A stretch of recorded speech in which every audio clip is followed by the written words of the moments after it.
Eu nunca imaginei que o maior golpe da minha vida viria dentro da minha própria casa. Meu nome é Camila.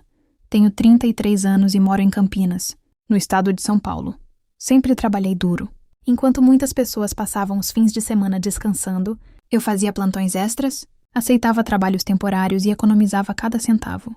Meu carro não era apenas um veículo, era a prova de anos de sacrifício. Foi com ele que consegui manter meu emprego, visitar clientes e ajudar até a minha própria família quando precisavam. A minha irmã mais velha, Patrícia, sempre foi tratada como a favorita da minha mãe. Se ela cometia um erro, havia uma desculpa. Se eu conquistava alguma coisa, diziam que era apenas a minha obrigação. Durante anos engoli esse sentimento para evitar discussões. Eu acreditava que um dia tudo mudaria. Numa sexta-feira, saí mais cedo do escritório e caminhei até o estacionamento. Parei por alguns segundos, olhando para o espaço vazio onde o meu carro deveria estar. Pensei que tivesse estacionado noutro lugar. Procurei em todos os andares. Nada. O coração começou a acelerar. Liguei para a polícia, imaginando que tivesse sido roubado. Antes mesmo de terminar a chamada, minha mãe telefonou. Camila, não precisa fazer escândalo. A Patrícia vendeu o teu carro. Fiquei completamente sem reação. Como assim? O carro está no meu nome. Ela respondeu com uma calma que me gelou por dentro.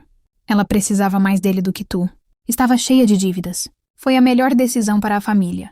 Senti as pernas fraquejarem. Não era apenas o carro. Era a traição. A minha própria mãe estava a justificar.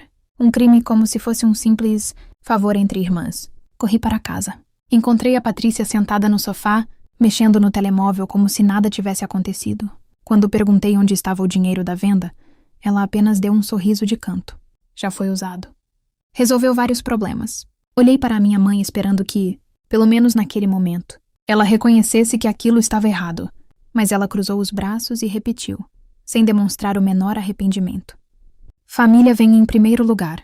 Naquele instante, percebi que não tinha perdido apenas um carro. Eu tinha acabado de descobrir exatamente o lugar que ocupava dentro da minha própria família, e ainda não fazia ideia de que aquela era apenas a primeira de muitas verdades, que seriam reveladas. Naquela noite, eu praticamente não dormi. Fiquei olhando para o teto do meu apartamento, tentando entender como duas pessoas que diziam me amar conseguiram tirar de mim algo que eu havia conquistado, com tantos anos de esforço. Quanto mais eu pensava, mais percebia que aquilo não tinha acontecido de repente. Era apenas o capítulo mais doloroso de uma história que vinha sendo escrita desde a minha infância. No dia seguinte, fui até a casa da minha mãe, determinada a descobrir toda a verdade. Assim que entrei, ouvi risadas vindas da cozinha. Patrícia estava contando para uma tia que, finalmente, tinha conseguido resolver a vida. Quando me viu, seu sorriso desapareceu por um segundo, mas logo voltou como se nada tivesse acontecido. Ainda estás chateada por causa daquele carro? Perguntou, revirando os olhos. Tu compras outro? Respirei fundo para não perder o controle. Quero saber para quem vendeste o meu carro e onde está o dinheiro. Minha mãe interrompeu antes mesmo que Patrícia respondesse. A Camila, já chega. O assunto acabou. A tua irmã precisava daquela ajuda. Olhei para ela incrédula. Ajuda? Roubar o carro da própria irmã agora é ajuda? Ela apenas deu de ombros. Não exageres. Naquele momento percebi que discutir seria inútil. Peguei todos os documentos, que ainda estavam numa gaveta da sala, e fui, embora sem dizer mais uma palavra.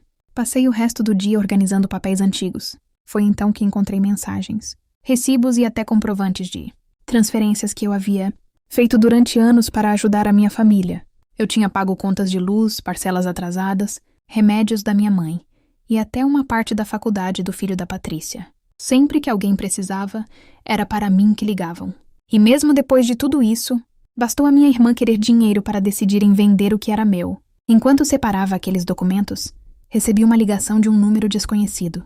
A senhora é a Camila? Sim. Comprei um carro recentemente e estou com um problema na documentação. Disseram que a antiga proprietária poderia ajudar. Meu coração disparou. Pode me dizer quem vendeu esse carro? O homem respondeu sem hesitar. Foi a Patrícia. Ela disse que tinha autorização da família inteira. Agradeci. Desliguei e fiquei alguns segundos em silêncio. Aquela frase não saía da minha cabeça. Autorização da família inteira. Ou seja, minha mãe sabia exatamente o que estava acontecendo desde o início. Naquele instante, algo dentro de mim mudou. Pela primeira vez, deixei de procurar compreensão. Eu queria respostas e justiça. Mas o destino ainda guardava uma surpresa muito maior. Na segunda-feira de manhã, Enquanto eu tentava registrar oficialmente tudo o que havia acontecido, um funcionário do cartório olhou para o meu documento, franziu a testa e disse uma frase que fez o meu sangue gelar. Senhora, este não é o único documento assinado em seu nome nos últimos meses. As palavras daquele funcionário ficaram ecoando na minha cabeça. Como assim? Perguntei, sentindo as mãos tremerem.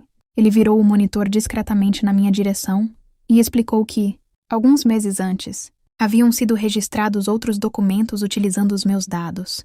Por questões legais, ele não podia revelar todos os detalhes ali mesmo, mas orientou-me a solicitar uma cópia oficial dos registros. Saí do cartório com um nó na garganta. Até aquele momento, eu acreditava que o carro tinha sido o único bem envolvido, mas pela expressão séria daquele homem, era evidente que havia muito mais por trás daquela história. Naquela mesma tarde, consegui acesso aos documentos. Quando comecei a lê-los, senti o mundo girar. Meu endereço, meu CPF, minha assinatura, tudo parecia legítimo. Só havia um problema. Eu nunca tinha assinado aqueles papéis. Entre eles, encontrei uma procuração, falsificada que dava poderes para movimentar assuntos relacionados aos meus bens. Meu coração disparou. Aquilo não era apenas uma injustiça familiar. Era um crime cuidadosamente planejado. Passei horas tentando lembrar quando meus documentos poderiam ter ficado sozinhos dentro da casa da minha mãe. Então recordei um churrasco de família meses antes. Eu havia deixado minha bolsa no quarto de hóspedes, enquanto ajudava na cozinha. Patrícia desapareceu por quase meia hora naquele dia. Na época nem dei importância. Agora tudo fazia sentido. Em vez de ir imediatamente confrontá-las, procurei uma advogada especializada. Contei toda a história. Entreguei os documentos e esperei sua reação. Ela respirou fundo antes de dizer: Camila, se conseguirmos provar que essas assinaturas são falsas, as consequências serão muito sérias. Mas acima de tudo, não confronte ninguém ainda. Quem acredita que venceu costuma cometer mais erros. Segui exatamente esse conselho. Durante alguns dias, fingi que tinha desistido do assunto. Minha mãe chegou a me ligar dizendo que eu finalmente estava agindo como uma pessoa madura. Patrícia até publicou fotos nas redes sociais exibindo uma vida de luxo, viagens curtas, restaurantes caros e compras que jamais conseguiria pagar com o próprio salário. Cada nova publicação fortalecia a minha certeza de que o dinheiro da venda do meu carro tinha sido apenas uma pequena parte da história. Enquanto isso, minha advogada reunia provas. Conseguimos localizar o comprador do carro, verificar mensagens trocadas durante a negociação e solicitar uma perícia preliminar nas assinaturas. Quanto mais informações apareciam, pior a situação da minha irmã se tornava. Então aconteceu algo que ninguém esperava.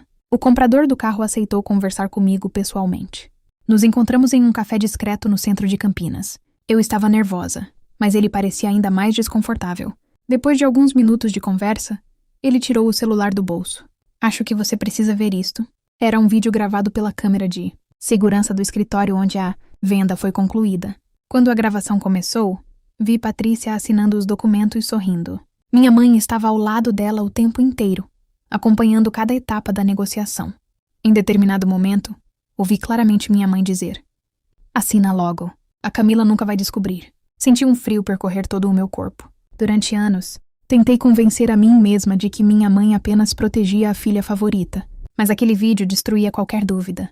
Ela não tinha sido manipulada. Ela fazia parte de tudo desde o início. Saí daquele encontro em silêncio, segurando uma cópia da gravação. Pela primeira vez desde que tudo começou, eu não sentia raiva. Sentia clareza. Na manhã seguinte, minha advogada sorriu quando assistiu ao vídeo. Camila, agora nós não estamos mais contando uma história. Agora temos provas. Naquele instante, percebi que o jogo tinha mudado completamente. Mas nenhuma de nós imaginava que, menos de uma semana depois, seria a própria Patrícia quem bateria desesperada na porta do meu apartamento. Porque algo completamente fora do controle dela havia acontecido. Quando a campainha tocou às 7 da manhã, abri a porta sem imaginar quem estaria do outro lado. Patrícia estava completamente diferente da mulher arrogante que tinha debochado de mim dias antes. O rosto estava pálido, os olhos inchados e as mãos tremiam. Camila, por favor, precisamos conversar. Pela primeira vez em muitos anos, eu não senti vontade de discutir. Apenas respondi com calma. A conversa agora será através da minha advogada. Ela começou a chorar. Eu cometi um erro. A mãe disse que tu nunca terias coragem de fazer nada. Ela garantiu que tudo ficaria bem. Aquelas palavras confirmavam exatamente o que o vídeo já mostrava. Fechei a porta sem dizer mais nada. Nos dias seguintes, todo o processo avançou rapidamente. A perícia confirmou que as assinaturas utilizadas nos documentos não eram minhas. O comprador do carro entregou voluntariamente todas as mensagens da negociação, os comprovantes de pagamento e o vídeo das câmeras de segurança. Não havia mais espaço para desculpas. Quando minha mãe recebeu a notificação judicial, ligou para mim dezenas de vezes. Ignorei todas. Depois vieram mensagens. Filha, vamos resolver isso em família. Tu vai destruir a vida da tua irmã. Ainda dá tempo de retirar a denúncia. Pela primeira vez, li aquelas mensagens sem sentir culpa. Durante anos eu havia carregado o peso de manter aquela família unida. Agora entendia que união nunca pode existir quando apenas uma pessoa faz todos os sacrifícios. Chegou o dia da audiência. Entrei no fórum de Campinas de cabeça erguida. Minha advogada caminhava ao meu lado. Do outro lado do corredor estavam Patrícia e minha mãe. As duas evitavam olhar diretamente para mim. Durante o depoimento, o juiz analisou os documentos, ouviu as testemunhas e assistiu ao vídeo da negociação. O silêncio na sala era absoluto. Quando perguntaram à minha mãe se ela sabia da venda do carro, ela tentou negar. Mas bastaram poucos segundos para o vídeo mostrar sua voz dizendo claramente: assina logo. A Camila nunca vai descobrir. O rosto dela perdeu completamente a cor. Patrícia começou a chorar e admitiu que vendeu o carro sem minha autorização. Também confessou que acreditou que eu jamais teria coragem de denunciá-las porque, segundo minha mãe, família sempre perdoa.